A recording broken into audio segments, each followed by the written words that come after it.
आज की सबसे बड़ी खबर यह है कि अमेरिका में उद्योगपति गौतम अडानी के खिलाफ अरेस्ट वारंट जारी होने की पुष्टि हो गई है।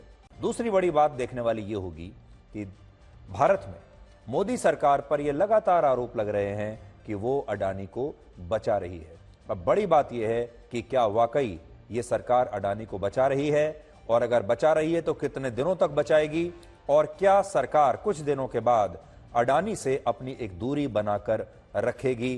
क्या अडानी मोदी सरकार के लिए भी एक बड़ी लायबिलिटी यानी एक बड़ा बोझ साबित हो सकते हैं, यह भी आने वाले समय में देखने की बात होगी। इस पूरे मुद्दे पर ज्यादातर लोग दो वर्गों में बटे हुए हैं। एक वर्ग उन लोगों का है जिन्होंने सिर्फ आरोप लगने पर ही गौतम अडानी को दोषी मान लिया और वो इस मुद्दे पर अमेरिका के साथ हैं। वो कह रहे हैं कि अमेरिका जो कर रहा है बिल्कुल ठीक कर रहा है, गौतम अडानी पकड़े गए हैं और उन्होंने अभी से ही दोषी मान लिया है, बेशक अभी अदालत का भी फैसला नहीं आया है। ऐसे लोग तालियां बजा रहे हैं, ऐसे लोग बहुत उत्साहित हैं।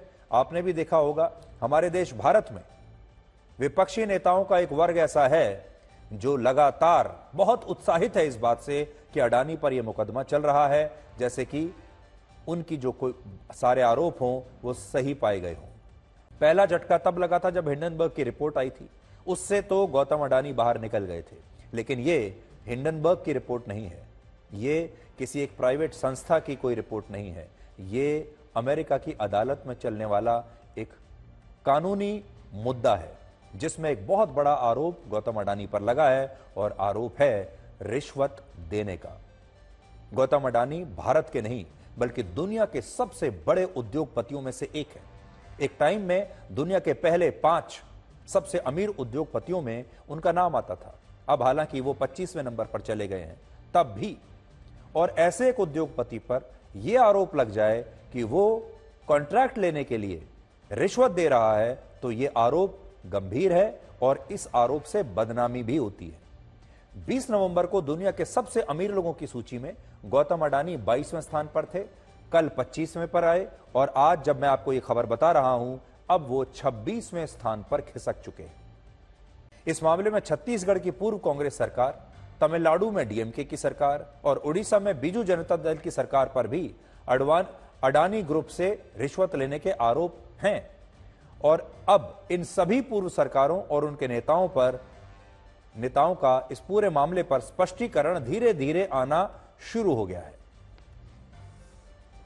उस समय मैं कैबिनेट मंत्री था, मैं डिप्टी सीएम नहीं था, मैं ऊर्जा विभाग में नहीं था।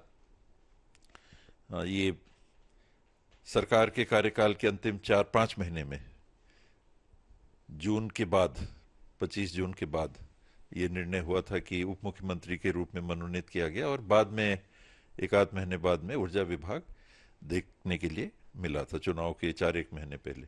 2021 अगस्त में संभवतः ये एग्रीमेंट साइन हुआ होगा, और ये भारत सरकार की जो संस्था है उससे एग्रीमेंट साइन हुआ। अदानी से छत्तीसगढ़ सरकार ने कोई एग्रीमेंट साइन नहीं किया था। The biggest question that remains unanswered is why the BJP leaders and the BJP spokespersons are defending a corrupt group. They are saying that the governments have entered into agreements with the Adani Group. Investigate that. What is preventing you? जब investigation होगा पता लगेगा क्या हुआ, लेकिन बीजू जनता दल हमेशा से उड़ीसा के लिए, उड़ीसा वासियों के लिए काम करता है, और हमारा किसी के साथ कोई संबंध नहीं है। जो राज्य के हित में है वो हमेशा हमने किया है। जो एलिगेशन है उसमें इन्वेस्टिगेशन होना चाहिए। नेता राहुल गांधी ने एक नया मुद्दा लोगों के सामने उठाया है, और उन्होंने जो नया वीडियो अपना बनाया है वो प्रदूषण के मुद्दे पर बनाया है, और इसमें खास बात यह है कि वो देश के पहले ऐसे बड़े राष्ट्रीय नेता बन गए हैं जो वायु प्रदूषण को लेकर देश के सामने आए हैं, और वायु प्रदूषण के मुद्दे को वो जनता के बीच लेकर गए हैं। अब तक हमारे देश के जो बड़े बड़े नेता हैं वो प्रदूषण की बात तभी करते थे जब इस पर कोई राजनीतिक आरोप प्रत्यारोप होता था, जब उन पर कोई आरोप लगता था, उनकी सरकार पर कोई आरोप लगता था, तो नेता जवाब देते थे। लेकिन ऐसा कोई नेता हमारे देश में नहीं है जिसने अभी तक अपने भाषण में, चुनावों में या अपने किसी वीडियो में प्रदूषण के मुद्दे को जरा सी भी जगह दी हो। भारत में प्रदूषण का मुद्दा सिर्फ सियासी टकराव तक सीमित रहता है, लेकिन राहुल गांधी ने पहली बार इस मुद्दे को राजनीति से बाहर निकालकर इसे एक बड़ी समस्या के रूप में देश के सामने पेश किया है और इस पर उन्होंने अपना नया वीडियो बनाया है, जिसके लिए आज उनकी प्रशंसा होनी चाहिए। राहुल गांधी की बात हो ही रही है तो उन्हें लेकर एक और बड़ी खबर यह है कि बीजेपी के राष्ट्रीय महासचिव विनोद तावड़े ने राहुल गांधी और मल्लिकार्जुन खड़गे समेत 3 नेताओं को 100 करोड़ रुपए की मानहानि का नोटिस भेजा है और उन्हें वोट के बदले 5 करोड़ रुपए कैश बांटने के आरोप में बदनाम करने का आरोप लगाया है। महाराष्ट्र में वोटिंग से एक दिन पहले विनोद तावड़े पर एक होटल में वोटर्स को 5 करोड़ रुपए बांटने के आरोप लगे थे, जिस पर राहुल गांधी ने सोशल मीडिया पर लिखा था कि मोदी जी, ये 5 करोड़ रुपए किसकी सेफ से निकले हैं। और इसी पोस्ट को लेकर विनोद तावड़े ने राहुल गांधी को एक लीगल नोटिस भेजा है, जिसमें उन्होंने कहा है कि या तो वो माफी मांग लें और नहीं तो 100 करोड़ रुपए के मानहानि के मुकदमे का सामना करें। महाराष्ट्र विधानसभा चुनाव के एक दिन पूर्व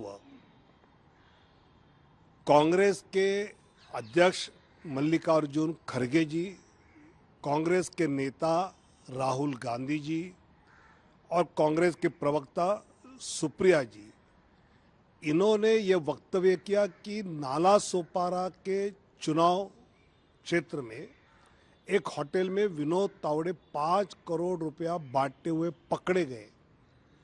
इस प्रकार का झूठ जो वहाँ चुनाव आयोग और पुलिस को कुछ मिला नहीं, उन्होंने मेरे बारे में कहा और इसलिए मेरी बदनामी आप लोगों ने जानबूझकर की है। और आज मैंने उन तीनों को नोटिस जारी किया है और इस नोटिस में मैंने कहा है कि आप इस बदनामी के लिए पब्लिकली मेरी माफ़ी मांगे या फिर आगे की कोर्ट की कार्रवाई को आपको सामना करना पड़ेगा। यह खबर है किसानों के बारे में, जो इस समय हमारे देश के कई राज्यों में खाद के संकट का सामना कर रहे हैं, लेकिन कोई इस खबर को दिखा नहीं रहा। उत्तर प्रदेश, मध्य प्रदेश, राजस्थान, हरियाणा और पंजाब में खाद के लिए सरकारी केंद्रों पर किसानों की वैसी ही लाइनें आजकल लगी हुई हैं जैसी लाइनें एक जमाने में नोटबंदी के दौरान बैंकों के बाहर लगती थी। तस्वीरें आप देख लीजिए, ये सारी जो लाइन है, सारी जो भीड़ है, ये खाद के लिए है। ये वो राज्य हैं जहां भारत के 86% गेहूं और 44% आलू की पैदावार होती है और जहां 4 करोड़ 44 लाख किसान परिवार रहते हैं। लेकिन दुख की बात यह है कि इन किसानों की तरह इनकी खबरें भी एक लंबी लाइन में लगी हुई है। देश के लोग असल में मसालेदार खबरें देखना चाहते हैं, लेकिन वो इन किसानों के बारे में शायद जानना नहीं चाहते। जिस उत्तर प्रदेश में 2 करोड़ 40 लाख किसान परिवार रहते हैं और जिस मध्य प्रदेश में 1 करोड़ किसान परिवार रहते हैं, वहां इस समय खाद का सबसे ज्यादा संकट है।